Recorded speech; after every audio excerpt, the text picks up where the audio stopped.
Hello అండి, welcome to Sri Chakra tarot.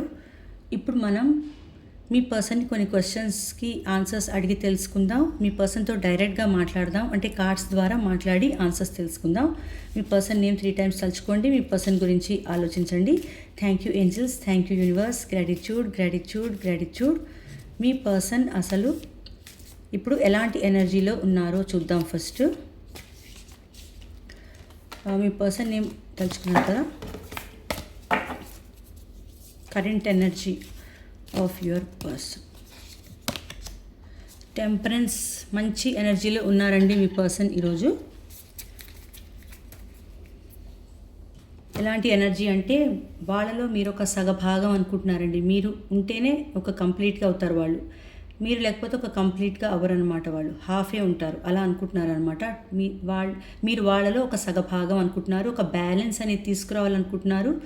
మీ రిలేషన్షిప్లో మాట్లాడుకుని ఇద్దరు ఒక కాంప్రమైజ్కి రావాలి అని వాళ్ళు అనుకుంటున్నారు. ఒక బ్యాలెన్స్ అనేది తీసుకురావాలి ఈ రిలేషన్షిప్లో అని అనుకుంటున్నారండి. చాలా పాజిటివ్ ఎనర్జీలో ఉన్నారు. మీ గురించి చాలా పాజిటివ్గా ఆలోచిస్తున్నారు. ఓకేనా.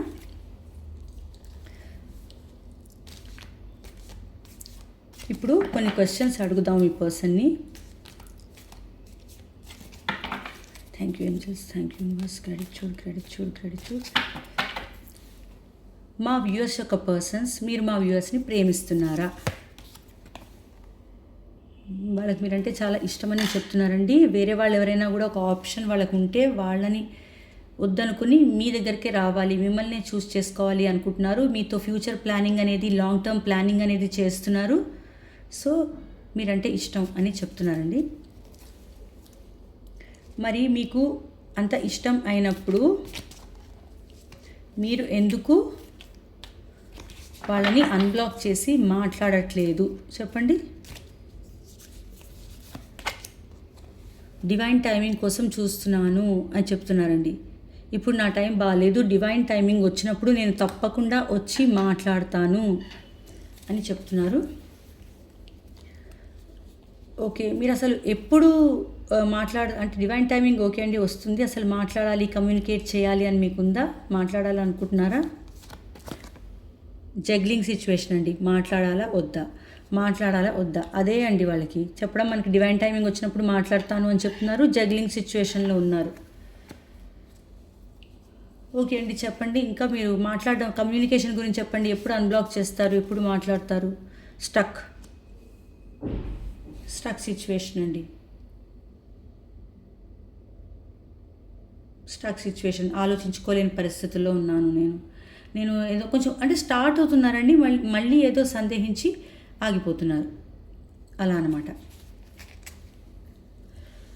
అయితే మీరు మాట్లాడతారా, మాట్లాడరా?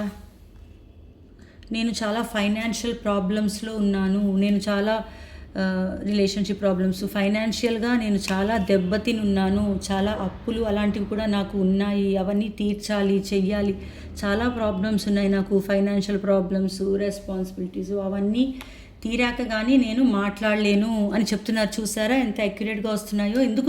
ఎందుకు ఇలాగా ఎందుకు వాళ్ళు ఇలాగా జగ్లింగ్ చేస్తున్నారో, ఎందుకు స్టక్ సిచ్యువేషన్లో ఉన్నారో, రావాలి అనుకొని రాలేకపోతున్నారో మీకు ఇక్కడ చెప్తున్నారండి.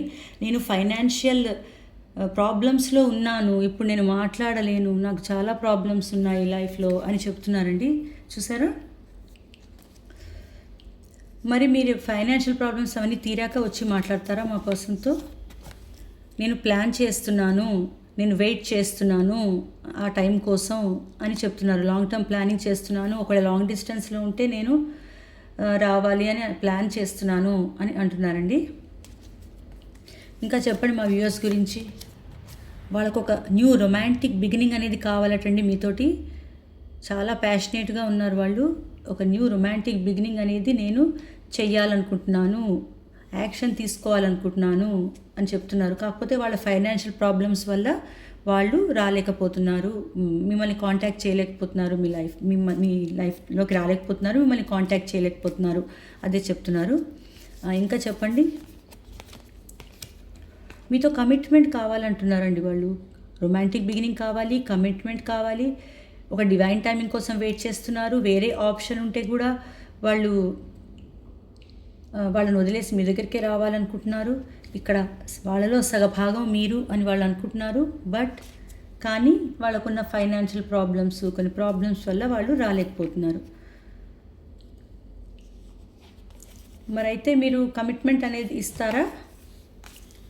వాళ్ళు చాలా మిస్ అవుతున్నారటండి మిమ్మల్ని. నేను చాలా మిస్ అవుతున్నాను, చాలా రిగ్రెట్ ఫీల్ అవుతున్నాను అని చెప్తున్నారు. ఓకే, మీరు కమిట్మెంట్ ఇక్కడ చెప్పేశారు, కమిట్మెంట్ ఇస్తానంటున్నారు, మీరు మిస్ అవుతున్నాను అంటున్నారు.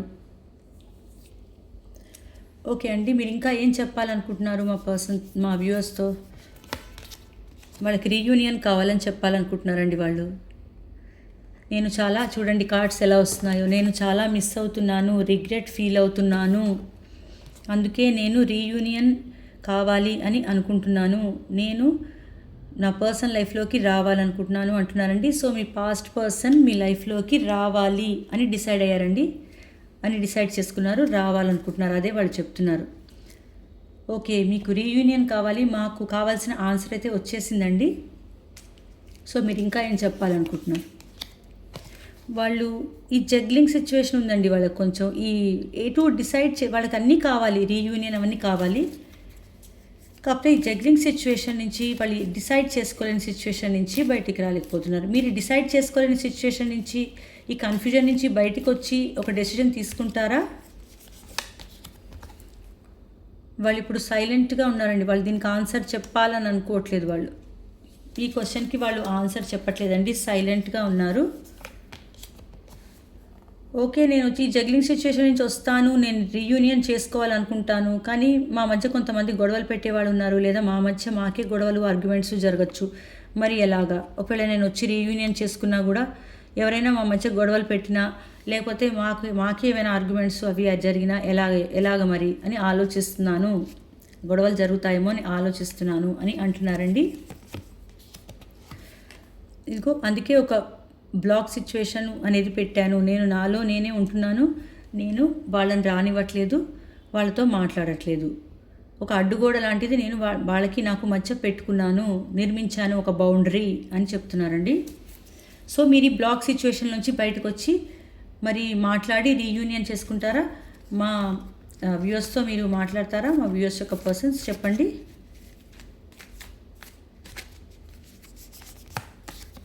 వాళ్ళకి ఏకంగా మాట్లాడడమే కాదండి, మాట్లాడడం మాత్రమే కాదు, వాళ్ళకి 4 of Wands వచ్చిందండి, చాలా మంచి కార్డ్. వాళ్ళకి మీతో మ్యారేజ్, ఒక స్టెబిలిటీ, ఒక successful stable relationship, happiness, celebration, Joy అన్నీ కావాలండి వాళ్ళకి, మీతో అన్నీ కావాలని ఒక్క కార్డ్తో చెప్పారు వాళ్ళు. కాకపోతే ఇప్పుడు నేను బ్లాక్ సిచ్యువేషన్లో ఉన్నాను, ఎలాంటి డెసిషన్ తీసుకోలేకపోతున్నాను, నేను ఫైనాన్షియల్ ప్రాబ్లమ్స్లో ఉన్నాను, నేను జగిల్ చేస్తున్నాను, ఇవన్నీ చెప్తున్నాను, నేను మిస్ అవుతున్నాను, ఇన్ని చెప్తున్నారండి మీకు. వాళ్ళు చాలా విషయాలు చెప్తున్నారు వాళ్ళు మనకి. ఓకే, ఇప్పుడు మీరు ఇంకా ఏమైనా చెప్పాలనుకుంటున్నారా? మీరు ఇంకా ఏమైనా చెప్పాలనుకుంటున్నారా? మీకు ఏకంగా కమిట్మెంట్ కావాలి, మ్యారేజ్ కావాలి, హ్యాపీనెస్, సెలబ్రేషన్, జాయ్, స్టెబిలిటీ అన్నీ కావాలి అని చెప్పారు, రీయూనియన్ కావాలని చెప్పారు ఇక్కడ. ఓకే, ఇంకా ఏమైనా చెప్పాలనుకుంటున్నారా మా వ్యూవర్స్కి? మీరు వ్యూవర్స్ యొక్క పర్సన్స్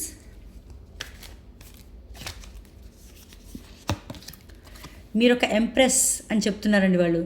ఇంతకంటే ఒక కాంప్లిమెంట్ ఉండదండి. మీరు ఒక ఎంప్రెస్ అంటే మీరు ఒక అమ్మ లాంటి వారు, నన్ను చాలా బాగా చూసుకున్నారు, చాలా బాగా చూసుకుంటారు నన్ను. అమ్మ ఎంత బాగా చూసుకుంటుందో అంత బాగా చూసుకుంటారు. నర్చరింగ్, కేరింగ్ పర్సన్, అన్ని విధాల, అంటే ఫైనాన్షియల్గా, ఎమోషనల్గా ఒక అబండెంట్ పర్సన్. మీరు ఎక్కడ ఉంటే అక్కడ అబండెన్స్ అనేది ఉంటుందండి, ఫైనాన్షియల్ సక్సెస్ అనేది ఉంటుంది, ఒక గ్రోత్ ఉంటుంది, అన్నీ ఉంటుంది. వాళ్ళు ఈ రిలేషన్షిప్లో గ్రోత్ కావాలనుకుంటున్నారండి, అది వాళ్ళు చెప్తున్నారు.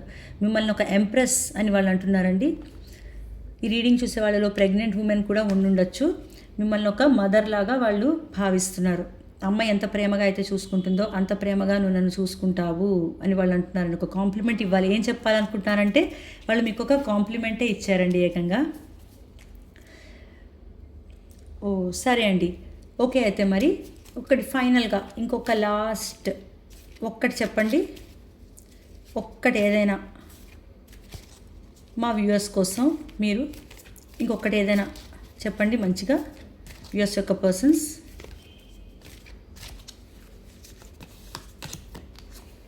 నేను అయితే రిస్క్ తీసుకుని నేను వచ్చేస్తాను అంటున్నారండి వాళ్ళు. రిస్క్ తీసుకుని వాళ్ళు వస్తారు. వాళ్ళు ఎన్ని ఫైనాన్షియల్ ప్రాబ్లమ్స్లో ఉండనివ్వండి, ఎలాంటి, ఎందుకంటే బాటమ్ ఆఫ్ ది డెక్ చూడండి, ద చారియట్ వచ్చింది. సో వాళ్ళు ఎన్ని ప్రాబ్లమ్స్ ఉన్నా, ఎన్ని ఫైనాన్షియల్ ప్రాబ్లమ్స్ ఉండనివ్వండి, వాళ్ళ జగ్లింగ్ సిచ్యువేషన్లో ఉన్నా కూడా, వాళ్ళు ఈ బ్లాక్ సిచ్యువేషన్లో ఉన్నా కూడా, ఎలాంటి సిచ్యువేషన్లో ఉన్నా కూడా వాళ్ళు ఒక న్యూ బిగినింగ్ అనేది మీతో చేయాలనుకుంటున్నారు. రిస్క్ తీసుకుని ముందుకు రావాలనుకుంటున్నారు, ఒక అడుగు వేయాలనుకుంటున్నారు. ఎందుకంటే ఇక్కడ చూడండి చారియట్ వచ్చింది, యాక్షన్ కార్డ్ వచ్చింది. వాళ్ళు తప్పకుండా లాంగ్ డిస్టెన్స్లో ఉంటే మీ దగ్గరికి రావాలనుకుంటున్నారు. మీ మధ్య ఎలాంటి డిఫరెన్సెస్ ఉన్నా, ఎలాంటి గొడవలు, ఇక్కడ ఇది వచ్చింది కదండి మనకి, గొడవలు అవుతాయేమో అని భయం. మీకు ఎలాంటి గొడవలు ఉన్నా, ఎలాంటి డిస్టర్బెన్సెస్ ఉన్నా, ఆబ్స్టకల్స్ ఉన్నా, అదేంటి ఏజ్, క్యాస్ట్, కల్చర్, రిలీజియన్, ఇలాంటి డిఫరెన్సెస్ ఉన్నా ఏది నేను పట్టించుకోను, నేను రాబోతున్నాను అని చెప్తున్నారండి. నేను వస్తాను, యాక్షన్ తీసుకుంటాను, నేను ఎంత దూరంలో ఉన్నా నా పర్సన్ దగ్గరికి వస్తాను. ఇది ఫైనల్గా మీకు చెప్పాలనుకుంటున్న మాట అండి. ఇది వాళ్ళు వస్తారు, రావాలని అనుకుంటున్నారండి. చాలా పాజిటివ్ రీడింగ్ వచ్చింది, క్లెయిమ్ చేసుకోండి. ఈ వీడియో నచ్చితే లైక్ చేయండి, షేర్ చేయండి, నా ఛానల్ సబ్స్క్రైబ్ చేసుకోండి. థ్యాంక్ యూ అండి.